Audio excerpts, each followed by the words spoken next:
Hello दोस्तों, कैसे आप सभी। आशा करती हूँ कि आप लोग भी अच्छे होंगे और मन लगा के बोलने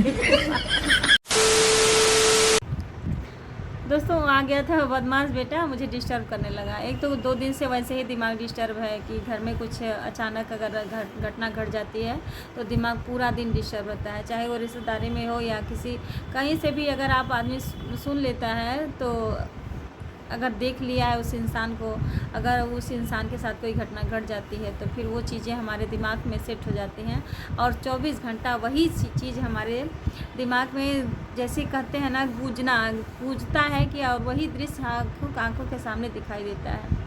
क्या बताऊं कि कल अभी हमारे एक रिश्तेदार थे और हमारे नंदोई जी थे, वो चचेरे नंदोई थे, तो दिल्ली में रहते थे, एयरफोर्स में कमिश्नर के पद पे थे। तो उनको अभी 1 तारीख को ही किसी ने हत्या कर दिया, उन्हें फांसी पे लटका दिया।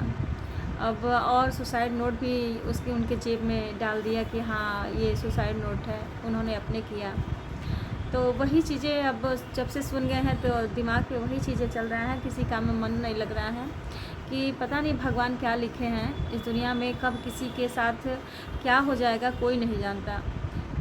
कहते हैं ना कि तूफ़ान जब आता है तो बता के नहीं आता है। तो आजकल के जीवन में यही हो रहा है कि तूफ़ान अचानक, आप आज रात सोए हैं और कल का सुबह देख भी पाएंगे ये नहीं, किसी को नहीं पता है कि हमारा कल होगा भी कि नहीं होगा। तो दोस्तों आजकल मेरे ये कहने का मतलब है कि आपको जो करना है, ये ज़िंदगी बहुत अनमोल है कि आप इस जीवन में अगर आप एक पल ही जान लीजिए कि आपके लिए बहुत ही अनमोल है वो। तो आप ऐसा काम कीजिए कि आप किसी के मन को मत दुखाइए, कोई गलत रास्ते पे मत जाइए, सिर्फ अच्छे काम के लिए रहिए और अपने लक्ष्य पे ध्यान दीजिए, अपने काम में ध्यान दीजिए, ताकि आदमी न रहने पे उसकी यादें रह जाती हैं। बुरे कर्म और अच्छे कर्म यही रह जाता है, आदमी सिर्फ जाता है लेकिन उसकी यादें नहीं जाती हैं। तो दोस्तों वही चीज़ें हमारे दिमाग में ऐसे ही अब कल ही से बहुत डिस्टर्ब हैं, लेकिन कुछ करने का मन ही नहीं कर रहा, लेकिन करना तो है ही, जीवन है तो जीना ही पड़ेगा। स्कूल सुबह वही 4 बजे फिर उठे, 4 बजे से अपना काम काज घर का किए, स्कूल गए, फिर स्कूल में भी मन नहीं लग रहा था, फिर घर आए, फिर वही काम। लेकिन काम तो करना है, भगवान पेट दिए हैं, मुँह दिए हैं, तो खाना पड़ेगा, करना पड़ेगा। तो वही चीज़ें हैं। तो मैं आप लोगों के सामने कुछ और ही बताने जा रही हूँ। खोकर पाने का मज़ा ही कुछ और है, खोकर पाने का मज़ा ही कुछ और है, रोकर मुस्कुराने का मज़ा कुछ और है, रोकर मुस्कुराने का मज़ा कुछ और है। हार तो ज़िंदगी का एक हिस्सा है दोस्तों, हार तो ज़िंदगी का एक हिस्सा है और हार कर जीतने का मज़ा ही कुछ और है। कहने का ये मतलब है कि जब आदमी सब कुछ खो देता है, खोने के बाद उसके पास कुछ भी नहीं बचता है, फिर उसके बाद जो वो पाता है अपनी मेहनत के बल पे, तो उसका आनंद कुछ और होता है। रोकर मुस्कुराने का, अभी आपका मन बहुत भारी हो रहा है, आपके पास दुखों का पहाड़ टूट पड़ रहा है, फिर उसके बाद अचानक आपको इतनी बड़ी खुशी मिलती है कि आप वो सारे गम भूल जाते हैं, तो उसका आनंद ही कुछ और होता है।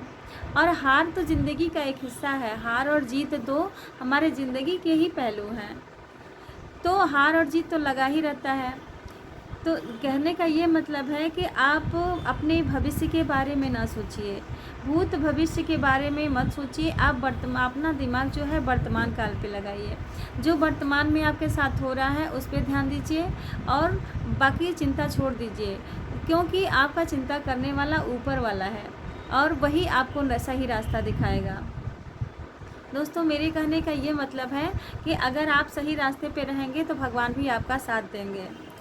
हमारी सबसे बड़ी गलती क्या होती है कि हम सबसे पहले हार मान जाते हैं।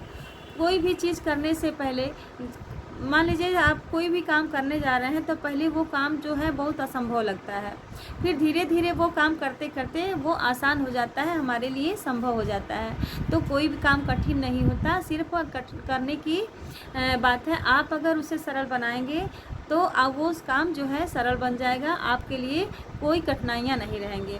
लेकिन जब तक आप स्टार्ट नहीं करेंगे तब तक वो सारी चीज़ें जो है कठिन लगेगा। तो हमारे ये कहने का ये मतलब है कि आप करते रहिए, हार मत मानिए। कहते हैं ना कि जो सोया वो खोया, जो जागा वो पाया। तो हमें जागना है अपने भविष्य के लिए। और मेरे जैसे आप निरंतर प्रयत्न करते रहिए, तभी आप एक दिन सफल होंगे। और सफलता के लिए आपको कड़ी मेहनत तो करनी ही पड़ेगी। और वीडियो को लंबा ना करते हुए मिलते हैं अगले वीडियो में, तब तक के लिए बाय।